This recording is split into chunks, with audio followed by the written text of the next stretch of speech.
बड़ी खबर, आरटीआई का बड़ा खुलासा। जम्मू कश्मीर में कोविड मरीजों के लिए पीएम केयर फंड से भेजे गए 165 यानी 165 वेंटिलेटर्स निकले खराब और पेशेंट्स को नहीं मिला कोई भी लाभ। नमस्कार, मैं आपके साथ जानवी गुप्ता और इस समय आप सब जुड़ चुके हैं सच न्यूज नेटवर्क के साथ। दर्शकों, कोविड की दूसरी लहर के दौरान पीएम केयर्स के तहत श्रीनगर के एसएमएचएस अस्पताल और अन्य दूसरे मेडिकल इंस्टीट्यूशंस को भेजे गए सभी 165 यानी 165 वेंटिलेटर्स खराब पाए गए हैं। बिल्कुल सही सुन रहे हो आप, ऐसा बताया जा रहा है कि हाई कैपेसिटी वेंटिलेटर्स ना होने की वजह से पेशेंट्स को इनका लाभ नहीं मिल पाया है और मेजॉरिटी ऑफ द वेंटिलेटर्स जो है वो वापस भेजे गए हैं।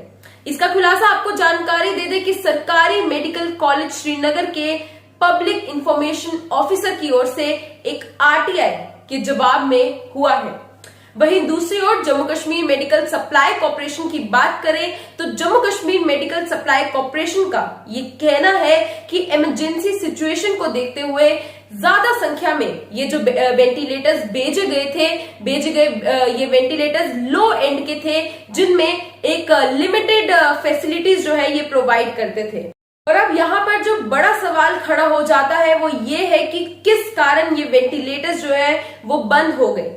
तो आपको बताते चले कि कंप्रेसर और हीटअप की समस्या होने के कारण बंद हुए वेंटिलेटर्स। जी हाँ, बिल्कुल सही सुन रहे हो। इसी के साथ आरटीआई एप्लीकेशन की बात करें तो आरटीआई एप्लीकेशन के जवाब में ऐसा बताया गया है कि एनेस्थेसियोलॉजी और critical care medicine department GMC Srinagar ने पीएम केयर फंड के तहत मेडिकल सुपरिटेंडेंट एसएमएचएस अस्पताल के माध्यम से वेंटिलेटर हासिल किए थे और इनमें से इंडियन वेंटिलेटर्स की ओर से 37 वेंटिलेटर्स को एसएमएचएस अस्पताल में ट्रायल रन पर लाया गया था। लेकिन आपको ये जानकारी भी दे दें कि इन वेंटिलेटर्स में कंप्रेसर और हीट अप की समस्या होने के कारण ये वेंटिलेटर्स जो है वो बंद हो गए थे और सभी वेंटिलेटर्स जो है वो मेडिकल केयर मैनेजमेंट के लायक नहीं थे, जिससे इन वेंटिलेटर्स को वापस भेज दिया गया था। और इसी तरह से एसएमएचएस अस्पताल की बात करते चले तो एसएमएचएस अस्पताल श्रीनगर के 3 वेंटिलेटर्स भी टेक्निकल प्रॉब्लम होने के कारण उनमें 3 वेंटिलेटर्स में टेक्निकल लेवल पर खराब हो चुके थे, वो खराब पाए गए थे।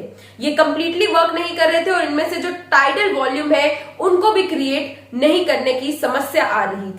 और इन सबके बीच जो सबसे बड़ी परेशानी यहाँ पर आती है वो ये है कि इन खराब वेंटिलेटर्स यानी 165 खराब वेंटिलेटर्स जो पाए गए हैं उसके कारण सबसे बड़ा खतरा इस समय मरीजों पर, पेशेंट्स पर मंडरा रहा है। जी हाँ, इसके अलावा दमन 3 के 125 वेंटिलेटर डीआरडीओ अस्पताल खोनमहा श्रीनगर में भी भेजे गए थे और इनमें से 2 वेंटिलेटर्स एसएमएचएस अस्पताल में लाए गए थे। लेकिन दर्शकों, आपको बता दें कि सभी वेंटिलेटर्स में टेक्निकल प्रॉब्लम पाई गई थी, टेक्निकल खराबी आई थी और ये टाइडल वॉल्यूम भी क्रिएट नहीं कर पा रहे थे। इन वेंटिलेटर्स से मरीजों को फ्लो 2 नहीं दिया जा सकता था और ये वेंटिलेटर्स जो है वो ऑटोमेटिक बंद हो जाते थे, जिससे मरीजों की जान को खतरा बन रहा था। और एक और चीज यहाँ पर हम मेंशन कर दे, एबक्टेड वेंटिलेटर्स की ओर से अन्य 22 वेंटिलेटर जो है वो इस समय अंडर ट्रायल है। इसी के साथ जवाब में वेंटिलेटर मैनेजमेंट के लिए लेबर फोर्स में नर्सिंग, ऑर्डरली और सैनिटरी कर्मियों की कमी भी बताई गई है। इसी के साथ आपको ये जानकारी भी दे दें कि लो एंड के वेंटिलेटर्स में होती है लिमिटेड फैसिलिटीज। जी हाँ, जिस तरह से हमने आपको पहले भी बताया कि जो लो एंड के वेंटिलेटर्स यहाँ पर भिजवाए गए थे उनमें लिमिटेड फैसिलिटीज जो है वो पाई जाती है। इसी के साथ वेंटिलेटर के लिए राइट टू इंफॉर्मेशन एक्ट 2005 के तहत सोशल वर्कर बलविंदर सिंह की भी कल एक स्टेटमेंट सामने आती है। उन्होंने भी इस बड़ी सिचुएशन को लेकर एक बयान जारी किया था और ये भी बता दें कि उन्हीं की ओर से आरटीआई जो है वो दर्ज करवाई गई थी। दूसरी ओर Jammu Kashmir Medical Supply Corporation के एमडी डॉक्टर यशपाल शर्मा का भी ये कहना है कि कोविड के दौरान पीएम केयर फंड के तहत जो लो एंड के वेंटिलेटर्स भेजे गए थे, जबकि हाई एंड वेंटिलेटर्स की बात करें तो उनमें सभी सुविधाएं जो है वो होती हैं, यानी सारी फैसिलिटीज उपलब्ध होती है। और लो एंड के वेंटिलेटर्स जो जम्मू कश्मीर में सरकार ने भेजे थे उनमें लिमिटेड फैसिलिटीज होती है और हाई फ्लो ऑक्सीजन सहित अन्य सुविधाएं जो है वो भी नहीं मिल पाती है।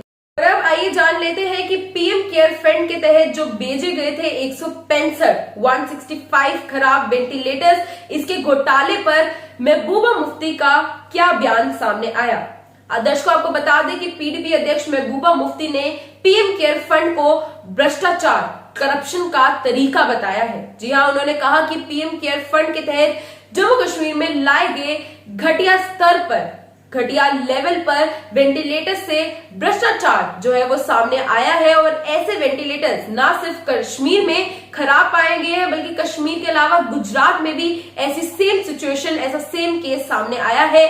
सरकार जम्मू कश्मीर में हालात सामान्य होने के दावे तो कर रही है, जबकि ग्राउंड रियलिटी पर देखा जाए तो हालात इस समय कुछ और ही बने हुए हैं। तो दर्शकों, ये थी पूरी खबर आपके सामने। जिस तरह से एक बड़ा केस सामने आया है, आरटीआई का एक बड़ा खुलासा हुआ है कि जम्मू कश्मीर में जब कोरोना एकदम पीक पर चल रहा था और यहाँ पर वेंटिलेटर्स की नेसेसिटी थी। वेंटिलेटर्स आपको बता दें उस समय जो डॉक्टर्स यूज करते हैं जब एक पेशेंट की लास्ट स्टेज होती है और एक आखिरी उम्मीद होती है कि शायद वेंटिलेटर से एक होप जो है पेशेंट के घर वालों को वो मिल सके। तो आपको बता दें कि उस समय पीएम केयर फंड के तहत कोरोना महामारी के समय 165 वेंटिलेटर्स जम्मू कश्मीर के अलग अलग अस्पतालों में भेजे गए थे।